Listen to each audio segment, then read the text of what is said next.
നമസ്കാരം. ഹെൽമറ്റിനുള്ളിൽ കയറിയ പാമ്പ് യുവാവിനെ കടിച്ചു. കണ്ണൂർ ഇരിട്ടിയിലാണ് സംഭവം. പടിയൂർ നിയോടിയിലെ കെ രതീഷിനെയാണ് കുട്ടിപ്പെരുമ്പാമ്പ് കടിച്ചത്. തലയ്ക്കാണ് കടിയേറ്റത്. കഴിഞ്ഞ ദിവസമായിരുന്നു സംഭവം.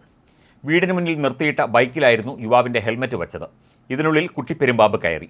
രാവിലെ ജോലിക്ക് പോകാനിറങ്ങിയ യുവാവ് ഇത് ശ്രദ്ധിക്കാതെ ഹെൽമറ്റ് എടുത്ത് ധരിക്കുകയായിരുന്നു. തലയിൽ എന്തോ കടിച്ചതായി തോന്നി ഹെൽമറ്റ് അഴിച്ചു നോക്കുകയായിരുന്നു. പാമ്പിനെ കണ്ടതും പേടിയോടെ ഹെൽമറ്റ് നിലത്തേക്കെറിഞ്ഞു. പാമ്പ് ഇറങ്ങിപ്പോവുകയും ചെയ്തു. ഏതു പാമ്പാണ് കടിച്ചത് എന്ന് മനസ്സിലായില്ല. പാമ്പ് കടിയേറ്റ വിവരം രതീഷ് ബന്ധുക്കളെ അറിയിച്ചു. വിവരമറിഞ്ഞ് ഉടൻ തന്നെ ബന്ധുക്കൾ രതീഷിനെ ആശുപത്രിയിൽ പ്രവേശിപ്പിച്ചു.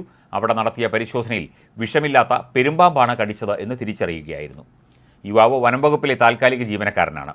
അതേസമയം വേനൽക്കാലത്ത് എന്ന പോലെ മഴക്കാലത്തും പാമ്പുകളുടെ ശല്യം താരതമ്യേന കൂടുതലാണ്. പാമ്പ് കടിയേൽക്കുന്ന സംഭവങ്ങളും വർദ്ധിച്ചു വരികയാണ്. പൊത്തുകൾ, മാളങ്ങൾ എന്നിവയുണ്ടെങ്കിൽ അവ എത്രയും വേഗം അടയ്ക്കണം. ഹെൽമറ്റ്, ഷൂ ഇവയൊക്കെ ധരിക്കുന്നതിന് മുൻപ് ഉള്ളിൽ ഇഴജന്തുക്കൾ കയറിയിട്ടില്ല എന്ന് ഉറപ്പുവരുത്തണം. വീടും പരിസരവും എപ്പോഴും വൃത്തിയായി സൂക്ഷിക്കേണ്ടത് ആവശ്യമാണ്. കാട് പിടിച്ചു കിടക്കുന്ന പറമ്പുകൾ, പുല്ലും മറ്റും വെട്ടി വൃത്തിയാക്കുന്നത് പാമ്പ് ശല്യം ഒഴിവാക്കാൻ സഹായിക്കും.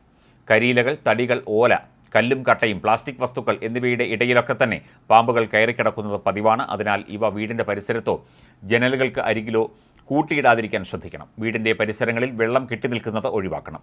വെള്ളത്തിൻ്റെ സാന്നിധ്യം പാമ്പുകളെ ആകർഷിക്കും, പ്രത്യേകിച്ച് വെള്ളത്തിൽ ജീവിക്കുന്ന പാമ്പുകൾക്ക്. പൂന്തോട്ടങ്ങളിൽ വെള്ളം കെട്ടിനിൽക്കാൻ അനുവദിക്കരുത്. വീടിൻ്റെ പരിസരങ്ങളിൽ പട്ടിക്കൂട്, കോഴിക്കൂട് എന്നിവയുണ്ടെങ്കിൽ ശ്രദ്ധിക്കണം. കോഴിക്കൂട്ടിൽ പാമ്പുകളുടെ സാന്നിധ്യം സാധാരണമാണ്. വെളുത്തുള്ളി ചതച്ചിടുന്നതും കുന്തിരിക്കം പുകയ്ക്കുന്നതും പാമ്പുകളെ ഒരു പരിധിവരെ അകറ്റാമെന്നാണ് പറയുന്നത്. വെളുത്തുള്ളി ചതച്ച് വെള്ളത്തിൽ കലക്കി ഈ വെള്ളം വീട്ടിലും ചുറ്റുപാടിലും തളിക്കുകയും ചെയ്യാം. സവാള ചതച്ചോ നീരെടുത്ത വെള്ളമോ വീടിന് ചുറ്റും വിതറാം. ഇതിലെ സൾഫറിൻ്റെ ഗന്ധം പാമ്പുകൾക്ക് അലോസരമുണ്ടാക്കുന്നു എന്നാണ് ശാസ്ത്രീയമായി തെളിഞ്ഞിരിക്കുന്നത്. എന്തായാലും മഴക്കാലമാണ് വരുന്നത്. എല്ലാവരും സൂക്ഷിക്കുക. പാമ്പുകൾ വിവിധയിടങ്ങളിൽ പതിയിരിക്കാൻ സാധ്യതയുണ്ട്. മാത്രമല്ല, പാമ്പുകൾ കൂട്ടത്തോടെ എത്താനുള്ള സാധ്യതയും ആരോഗ്യ വിദഗ്ധർ തള്ളിക്കളയുന്നില്ല.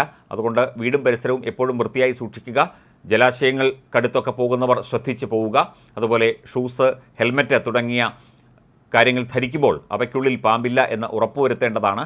അങ്ങനെയൊക്കെ ചെയ്ത് പാമ്പിൻ്റെ ശല്യത്തിൽ നിന്ന് നമുക്ക് രക്ഷപ്പെടാം എന്നാണ് വനം വകുപ്പും ആരോഗ്യ വകുപ്പും ഒക്കെ തന്നെ മുന്നറിയിപ്പ് നൽകുന്നത്. എല്ലാവരും ശ്രദ്ധയോടെ ഇരിക്കുക. പ്രത്യേകിച്ചും മലമ്പ്രദേശങ്ങളിലും വനപ്രദേശങ്ങളിലും അതിന് സമീപത്തുമൊക്കെ താമസിക്കുന്നവർ കൂടുതൽ ജാഗ്രതയോടെ ഇരിക്കണം.